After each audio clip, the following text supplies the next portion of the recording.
I'm going to tell you a little bit about the fossil fuel subsidies commitment. So last year in Pittsburgh, 2009, Obama essentially brought a proposal to the table which all the G20 countries signed on to, and that was to phase out over the medium term subsidies to coal, oil, and gas, and that included both production and consumption subsidies.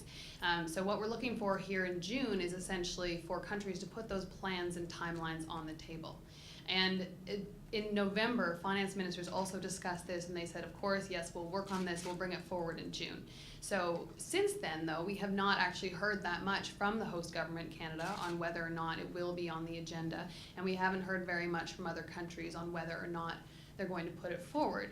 The U.S. has been very vocal about it. They plan on phasing out about $54 billion worth of subsidies to oil and gas over the next 5 years. That doesn't include coal. Canada has mentioned on the sidelines that it does plan on phasing out its oil sands, tar sands subsidies, which is in the order of about $300 million annually. But the larger number for Canada is about $2 billion every single year to oil and gas. In terms of what subsidies look like on a global level, it's about $100 billion annually, and that's just on production subsidies. So when we're looking at disasters such as the Gulf oil spill, it's really front of mind right now as to why are we still subsidizing oil producers in this way. So that's kind of one of the #1 commitments that we're looking for at the table this weekend.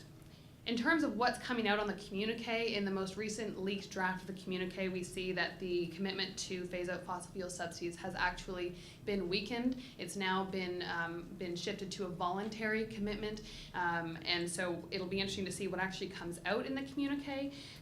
Right now it just says that we reiterate our commitment to a green recovery, and we reviewed progress made to date in identifying inefficient fossil fuel subsidies. So we're not really sure where they're going with this, but it is certainly important to hold them accountable to it.